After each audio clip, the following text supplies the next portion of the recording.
Jai Bharat, dear all Bacha Party. So, in our last lecture, we have discussed about the two model of plasma membrane. One is sandwich model and the other one is unit membrane model, right?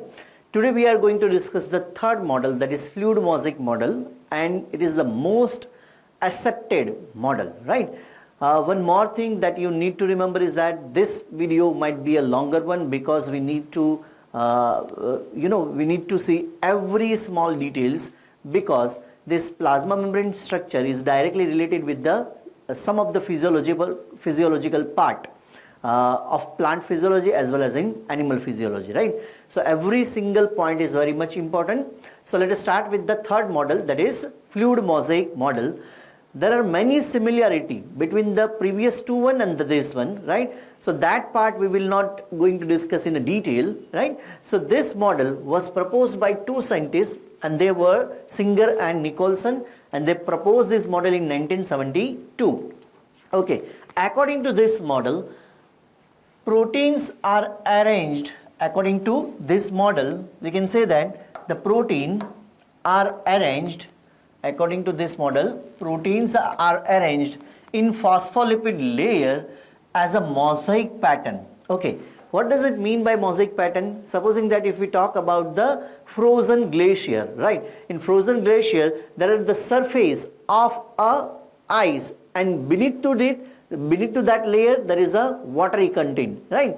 Okay, once that frozen ice is started to melting, right, and after that ice part will be broken down, and because of that you can see that there is a floating of some part of the ice on the water surface, right? And that is why it is a phospholipid layer as a mosaic pattern, and so the membrane is described as a protein iceberg in a sea of phospholipid, because maximum part is what? Maximum part in a sea is of water, right? And very small part is made up of iceberg. So same way in plasma membrane, the maximum part belongs to the phospholipid part, and on the surface of this phospholipid there is a floating protein, right? So we can say that the model is like a protein iceberg in a sea of phospholipid. The second point is that phospholipid are the main component of plasma membrane, right? So the maximum part of the plasma membrane is made up of phospholipid, as we know that the phospholipid is formed by one glycerol and two fatty acids. So basically it is a diglyceride molecule, right? And this entire diglyceride molecule has two parts. One is a head, right? It is also known as hydrophilic part, right? Or it is also known as polar end. And the other one is tail, which is basically made up of fatty acid. And this fatty acid, there are two types of fatty acid. One is saturated and the other one is unsaturated. But overall nature is what? Unsaturated fatty acid, right? So that is known as a hydrophobic tail. So head is hydrophilic or water lover, and the tail is hydrophobic or water hater, right? Okay, so maximum part of the membrane is made up of phospholipid. Plasma membrane is lipoproteinous, right? That also we have discussed earlier. It is a lipoproteinous, means what? It is made up of protein and lipid, and it is a trilaminar, right? Because one membrane is protein, then the other layer made up of phospholipid, then again another layer is made up of protein. So basically it is made up of three layer: protein, lipid, protein. So we can say that it is a trilaminar structure. Okay, so whatever the outside the cell, that is considered as a ECF, extracellular fluid, right? So this above part, consider it as a ECF, extracellular fluid, right? And this part consider as a cytoplasm, right? So one layer is protein, then lipid, then again protein. This one is a ECF, mean outside the cell, and this one is the cytoplasmic region. Okay, now phospholipid bilayer is fluidy. This phospholipid bilayer is what? It is a fluidy. And why it is fluidy? Because this phospholipid bilayer, right, is arranged in such a way that the head part of the two layer remain opposite to each other, and the tail of each of the layer remains towards each other, right? And between these two tails of the different layer, there is a substance which is known as cholesterol. What it is called? Cholesterol, right? So cholesterol and the lipid substance together and some part of a water, very little part of a water, right? Together it makes the membrane fluidy, right? Okay, phospholipid molecule shows two types of movement. This point is very much important. So the phospholipid layer of this membrane shows two kind of movement, and that movement are transitional movement and flip-flop movement. What is transitional and flip-flop movement? Let us see that entire concept. Supposing that this is the single layer of phospholipid, right? Let me labeling this each of the molecule A, B, C, D, E, F and G, right? So in this single layer of phospholipid, there are from A to G phospholipid molecule, right? And this one is the another map, another we can say that the layer of the phospholipid, right? Okay, again label it 1, 2, 3, 4, 5, 6 and 7, right? So basically we label each of the molecule of phospholipid, right? In above layer there is a B, C, D, E, F, G molecule, and the layer which remain towards the cytoplasm has 1 to 7 phospholipid. Okay, now supposing that in this layer, that is A to G phospholipid, right? This A phospholipid moving towards the E phospholipid, and supposing that this F phospholipid is moving at the place of B phospholipid, right? So there is a movement of phospholipid molecule in the same layer, and if there is a movement of molecule of phospholipid in the same layer, it is known as transitional movement. What it is called? Transitional movement. So transitional movement is what? When the phospholipid molecule change their position in the same layer. Okay, same way, supposing that this A molecule is shifted into the layer, second layer, that is a layer which remain towards the cytoplasm, and same way, supposing that this fourth molecule of phospholipid is moving towards the upper layer in place of C, right? So here also there is a movement of phospholipid molecule, but between the two different layer of phospholipid, and that is known as what? Flip-flop movement, right? When the phospholipid molecules change their position between two layer, at that time it is considered as a flip-flop movement, and if same kind of movement takes place in a same layer, then it is known as a transitional movement. One more important thing, if you remember, when we see the characteristic features of plasma membrane, where we have discussed that there are three conditions which prove that whether this model is perfect or not, right? The first one is membrane should be selectively permeable, right? The second one is membrane should be dynamic, and the third one is protein phospholipid ratio should be variable. If it is variable, then only we can consider it as a dynamic nature. Okay, so in that case, supposing that this A is moving towards the E and F is moving towards the B, right? And at that time, supposing that we consider small part of the membrane, right? Supposing that we consider this much part of the membrane, and if we find out protein to phospholipid ratio, this protein to phospholipid ratio will not remain constant, and if it is not remain constant, that means the protein phospholipid ratio is variable, and if it is variable, that means the nature of this membrane is what? Dynamic, right? And that is why we accept this model. Okay, the other two thing, that is it is act as a selective permeable membrane, that we will discuss in a little later in this video, right? Okay, so now the next point is that protein are alpha globular. The type of protein is what? Type of protein is alpha globular, right? And this information is also given in the model which was given by Daniel and Davson, that is in sandwich model. In unit membrane model, David Robertson says that the protein is fibrous, right? Basically that protein was not a fibrous, actually it is a globular protein, right? Actually it is a globular protein. So protein are alpha globular and are of two type, right? And that two type is based on its location. Okay, now the first type of protein is known as extrinsic protein, right, which will remain on the surface, or peripheral protein. What it is called? Extrinsic protein, or it is also known as peripheral protein. They are on the outer and inner side of the phospholipid bilayer. Okay, what is outer and inner? Okay, outer means towards the ECF and inner means towards the cytoplasm, right? So basically this pink color part is nothing but the peripheral protein. It is a peripheral protein, or we can say that it is a extrinsic protein. What it is called? Extrinsic protein. As we know that between this protein and the layer of phospholipid, between this protein and the layer of phospholipid, means this part between this protein and phospholipid layer, right? This adjacent point means peripheral protein and phospholipid, there is a force and there is some bond, and that bond includes hydrogen bond, ionic bond, and electrostatic force, right, or electrostatic attraction.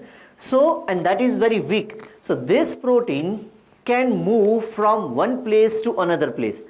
And why does it happen? Because the attachment of this protein and the phospholipid is not that much rigid. So this protein or extrinsic protein is loosely attached with the phospholipid bilayer. So they are loosely attached. They are loosely attached to the phospholipid molecule, so are easily separable. So this protein is loosely attached with the phospholipid layer, and that attachment is due to what? That attachment is due to hydrogen bond, ionic bond, and electrostatic force or attraction. Okay.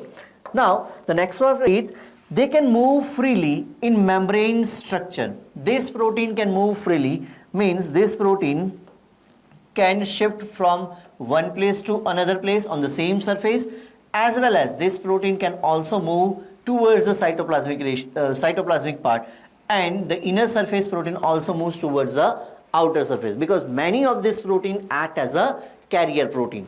Okay, now they make 30% of the membrane protein, right? So total number of protein, if we consider, that is 100%. Out of that 100%, 30% are peripheral protein and remaining 70% are what? They are intrinsic protein, right? Here we are talking about the extrinsic protein. Okay, some protein like permeases and translocases, right? Permeases and translocases, there is a suffix ase, means these two protein act as an enzyme, right? Okay, supposing that here we have one protein molecule, this one is the protein molecule, right? This protein molecule basically act as a carrier, right? And that carrier attached to the molecule which will remain towards the ECF, or it could be remain towards the cytoplasmic part, right? Basically we perform an exchange of material, right? Okay, so this protein, it may act as a carrier part, and that case it is also known as a permeases and translocases. So basically it acts as an enzyme, that is permeases and translocases, and allow the molecule to move from outside towards the inner side, and same way from inner towards the outer side. So this is all about the extrinsic protein. It is superficially attached, or we can say that it is loosely arranged on the surface of the phospholipid, and so that it can move from one place to another place. Okay, now the other protein is known as intrinsic protein or integral protein. Why it is called integral? Because it is an integral part of the membrane, right? In extrinsic protein, protein are loosely arranged, while in case of intrinsic protein, protein may be superficially embedded or it is completely embedded into the plasma membrane, right? So either it would be a partially embedded or completely embedded, right? So this one is completely embedded, and this molecule is partially embedded, right? So there are two molecules, one is completely embedded and the other one is partially embedded, but basically this two molecule is considered as an intrinsic protein because its attachment with the phospholipid layer is very much strong, so that you cannot remove this protein. If you remove it, it damages the entire structure of the plasma membrane, because it is one of the most important component. And why it is most important component? Because out of total protein, 70% of protein are like intrinsic protein and the remaining 30% are extrinsic, right? So you cannot easily remove this protein because it is a we can say that it is a one of the most important part of the membrane, right? And it is closely, or we can say that it is a rigidly attached with the phospholipid molecule. Okay, they are partially or completely embedded. They are partially or completely embedded into the bilayer of phospholipid. They are strongly held to phospholipid molecule, so cannot separated, right? That we have already discussed. Now the next point is they make 70% of the total plasma membrane protein. 30% are like extrinsic protein. 70% protein are like intrinsic protein. Okay. Example, cytochrome oxidase, right? This cytochrome oxidase found in a mitochondrial membrane and helps in respiration, right? Here we need to remember one more important thing is that whatever the membrane are present in a eukaryotic cell, right? Whether it is a membrane of Golgi complex or cisternae of ER, or it could be a mitochondria, or it could be a plastid or chloroplast, whatever the membrane are there, whether it is plasma membrane or a membrane of any organelles, the structure remains the same, right? This kind of structure are found in every membrane, right? With slight difference. Okay. So example is cytochrome oxidase. This cytochrome oxidase is related with the process of ETC, right? Which is basically a third part of respiration. First is glycolysis, second is Krebs cycle, and the third phase is oxidative phosphorylation. Okay. It is also found in the rhodopsin. Rhodopsin is basically a pigment, right? And that pigment is found in a rod cell, and that rod cell is found in the layer of retina which is present in the eyeball, right? That we will discuss in a chapter of a nervous system, right? Or in a physiological part. Okay. Some intrinsic protein are big, and pass through the phospholipid bilayer and act as a transmembrane protein, right? Here we are talking about this molecule, right? Okay. Now again let's remember or just recall the first part, that membrane should be selective permeable, right? Supposing that here we have one molecule and this molecule is water soluble, right? And we have another molecule too, which is a fat soluble. This one is the fat soluble molecule. So basically we have two molecules. One is fat soluble and the other one is water soluble. We know that fat soluble molecule can pass through the protein, can pass through the lipid layer, and ultimately it will enter into the cytoplasmic region. Same way, whatever the molecule which is fat soluble can pass from cytoplasma to ECF as well, right? On both the side. Okay. Here, water soluble molecule how enter into the cytoplasmic part, that could not be explained by the previous two model, that is unit membrane model as well as in sandwich model, right? So here basically this intrinsic protein pass through entire part of the plasma membrane, and this protein act as what? This protein act as a trans protein. This protein act as a trans protein, or we can say that it form a aquaporine, right? So whatever the water soluble molecule are there, that water soluble molecule can pass through this protein channel and enter into the cytoplasmic region, right? We know that the water soluble molecule cannot pass through the membrane, right?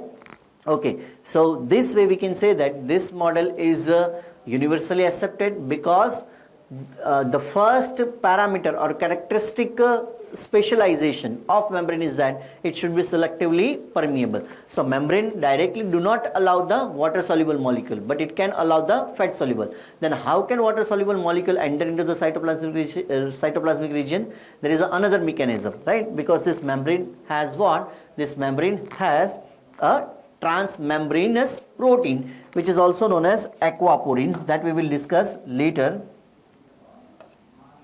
Okay, now the next point is that example for this kind of protein is glycophorines and porine, found outer to the mitochondrial membrane, as well as it is also found in the bacterial membrane. So this kind of protein are glycophorin and porine, which is penetrated to the membrane in such a way that it can connect the both part, that is ECF with the cytoplasmic part. So whatever the water soluble molecules are there, that can move from this channel, and that channel is known as aquaporin. Some act as a channel for water soluble substance, and so also called tunnel protein, or it is also known as aquaporin.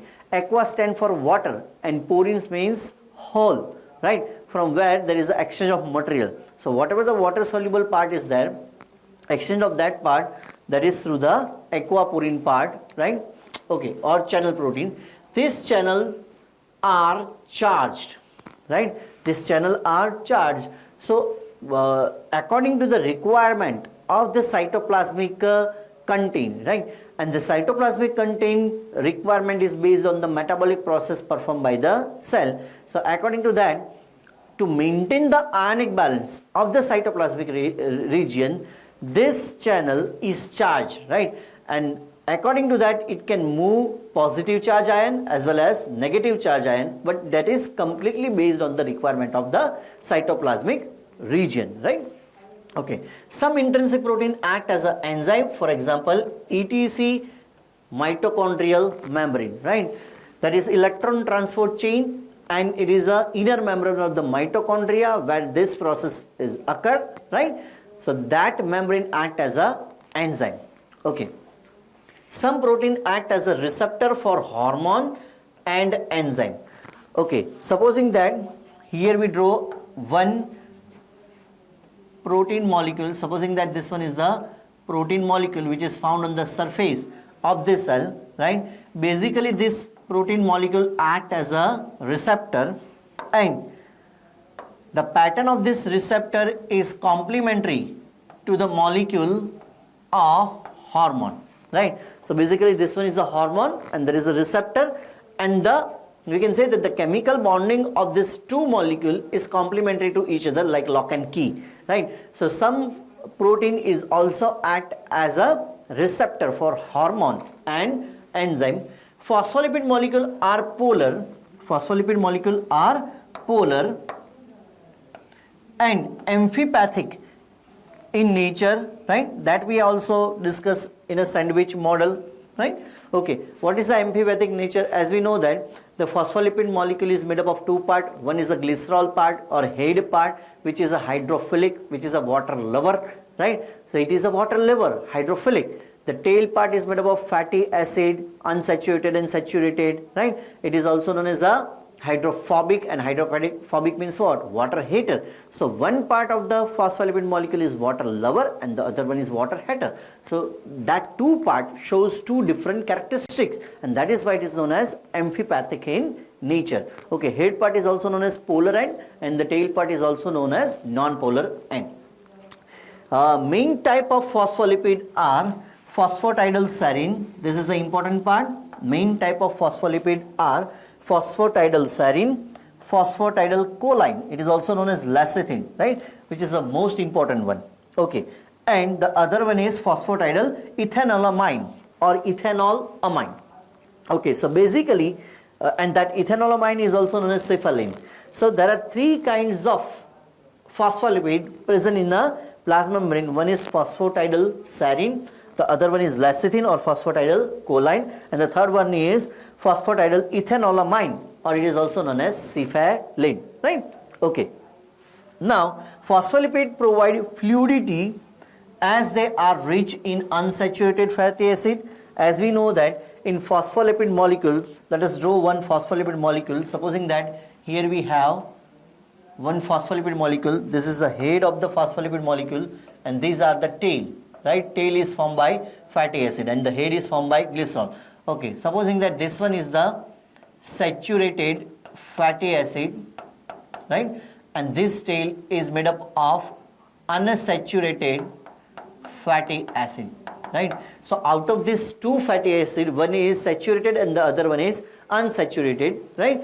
And that is because it provide a fluidity contained to the plasma membrane, as well as cholesterol too responsible for this nature of the plasma membrane. Cholesterol is also found in plasma membrane. Cholesterol is also found in plasma membrane between the phospholipid molecule. Cholesterol is rigid, so it provide what? It provides stability, right? And that cholesterol are found between the two layer of this phospholipid molecule, right? So this is the area where this cholesterol will be found. Okay, now the next point is cholesterol is absent in membranous of prokaryotes. So in prokaryotic cell, cholesterol is not there, but there is another component, and that component is pentacyclic sterol, which is also known as hopanoids, right? So in eukaryotic cell, between these two layer of phospholipid, there is a cholesterol, while in case of prokaryotic cell, they have pentacyclic sterol, and the example for that is hopanoids, right? Okay, and the function of this sterol, or we can say that the cholesterol is what? It provide rigidity to the plasma membrane. Okay, plasma membrane have about 30 type of enzyme, right? Plasma membrane has about 30 type of enzyme, example ATPase. As we know that the plasma membrane has 30% peripheral protein and 70% intrinsic protein.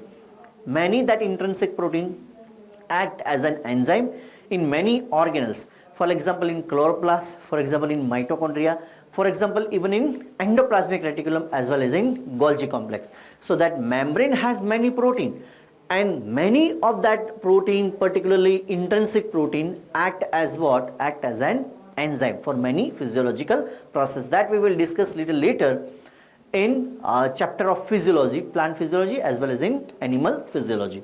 Okay, the arrangement of phospholipid forms a water resistant barrier layer. Why does it so? Because we know that out of this two part of the phospholipid, supposing that one layer of phospholipid, this one layer of phospholipid has one part, and that part is what? That part is hydrophilic. One part is what? Hydrophilic. And the tail part is what? Tail part is hydrophobic. Tail part is hydrophobic. Okay, so supposing that here we have water soluble molecule. This water soluble molecule can cross through this protein layer and up to the head layer of phospholipid molecule, but it cannot cross the fatty acid layer, right? So in both the layer, fatty acid part is impermeable to water molecule or water soluble molecule, right? And that is because we can say that the phospholipid bilayer forms a water resistant barrier. Okay, do not consider that if this plasma membrane do not allow the water soluble molecule, that means there is no water soluble molecule in the cytoplasma. It is there, and it is in a maximum part of the cytoplasmic area is made up of water, right?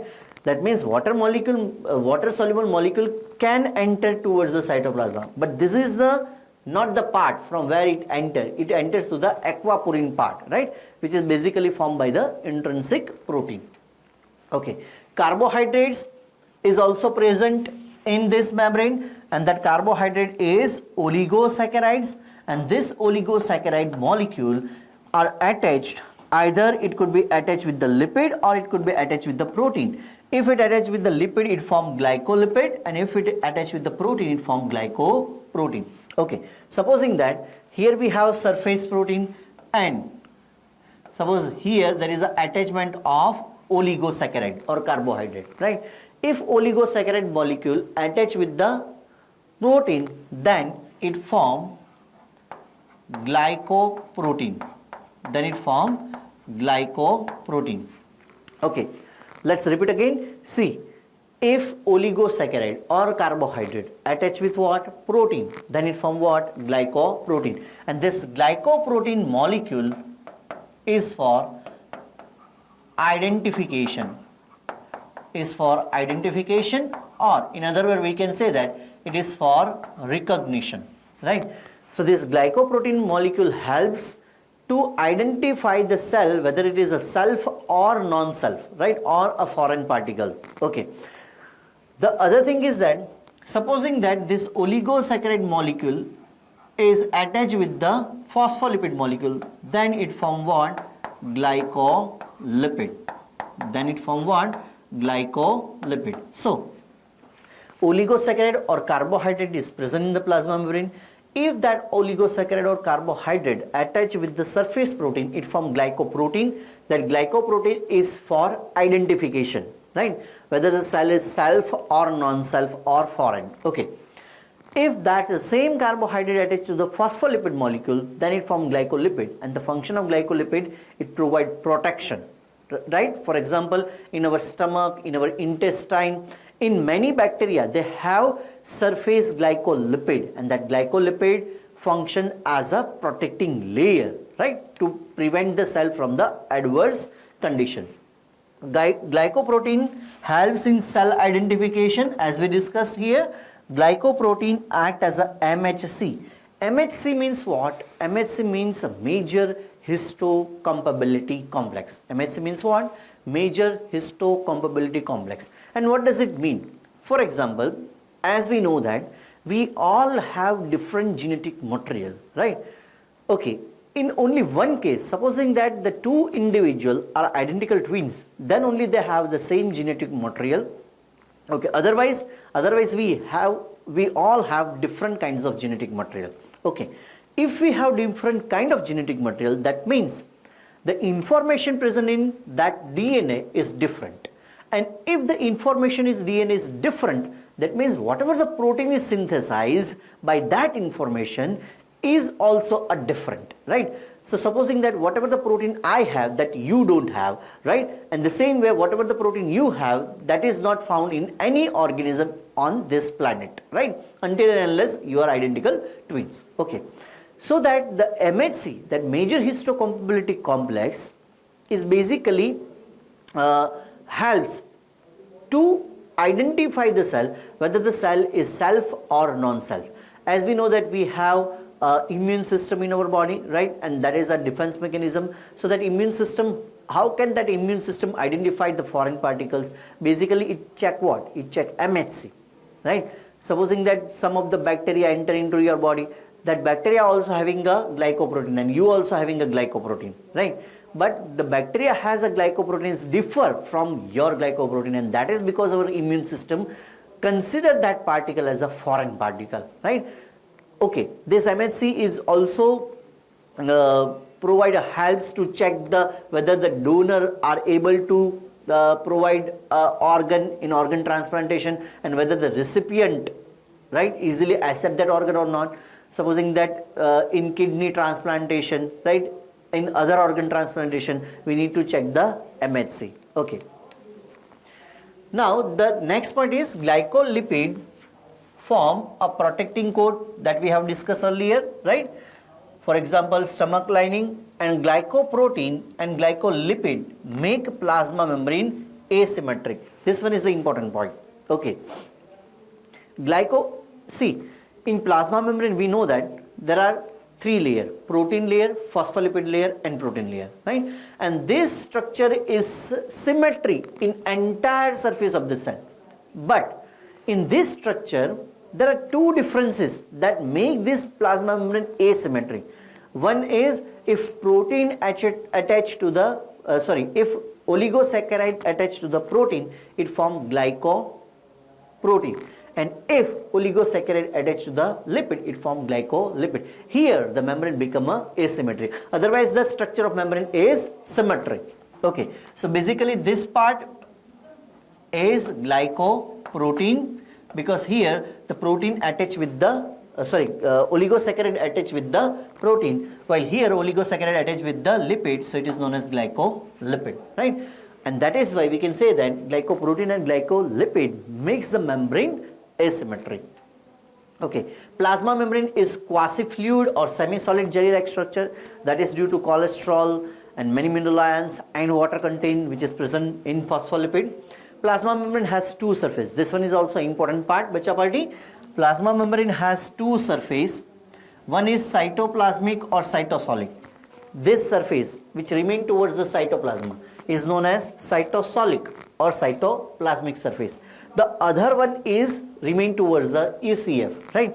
And that is known as exoplasmic surface. So basically this surface is exoplasmic surface and this surface is cytoplasmic or cytosolic surface of the plasma membrane. Here we need to remember one more important point, glycoprotein and glycolipid, right? Here I draw glycolipid and glycoprotein towards the exoplasmic surface of plasma membrane, right?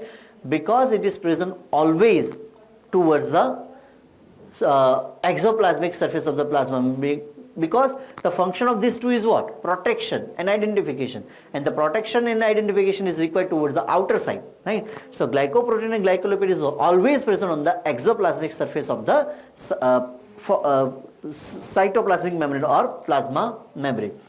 Okay, so plasma membrane has two surfaces, cytoplasmic or cytosolic or exoplasmic and exoplasmic.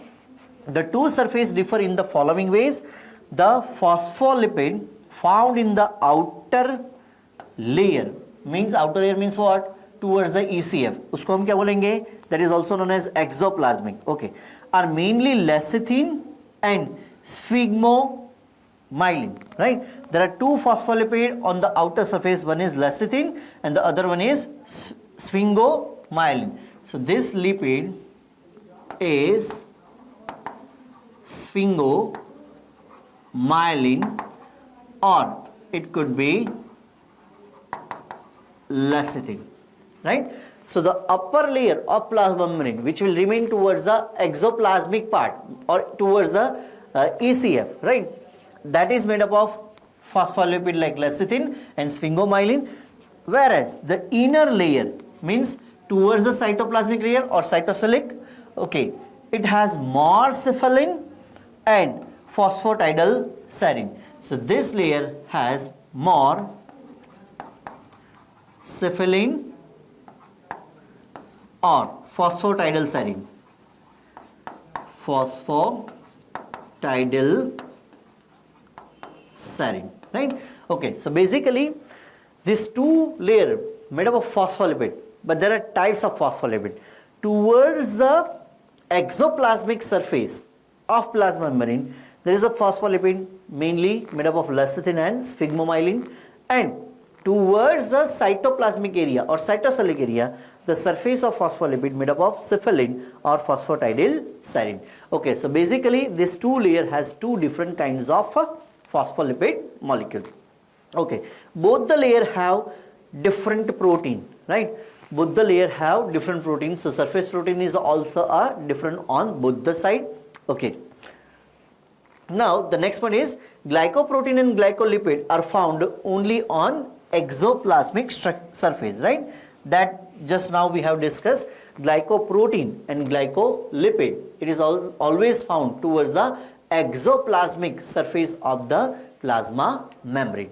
Okay, now the size of the molecule that can pass through the plasma membrane between 1 to 15 angstrom, right? Out of that, we can say that up to the 10 angstrom it can pass through the membranous pore. But supposing that, because the pore size of the membrane is what? 7 to 10 angstrom. But supposing that if the molecule is larger than the 10 angstrom, right, that also can be entered into the cytoplasmic area by endocytosis process, right? And that is why we consider this membrane as a selective permeable membrane.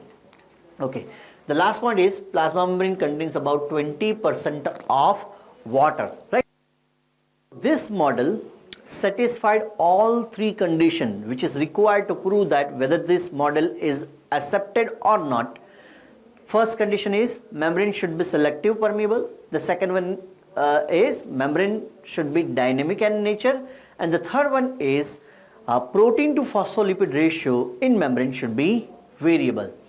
So here we are done with this lecture. I hope कि lecture में आपको मज़ा आया होगा. Lecture थोड़ा लंबा था लेकिन सारी डिटेल्स जो बहुत ही इंपॉर्टेंट थी और फिजियोलॉजी के साथ रिलेटेड थी. अगर आपको ये लेक्चर अच्छा लगा हो तो you can subscribe our channel Advait Achievers, and you can also download the app, that is Advait Achievers, please हमारे साथ जुड़े रहिए, मज़े करिए, अच्छे से नोट प्रिपेयर करिए, प्रिपरेशन ठीक से करिए और बहुत सारे मार्क्स जो हो पाइए। Thank you so much, love you all, विद्यार्थी देवो भव, जय भारत।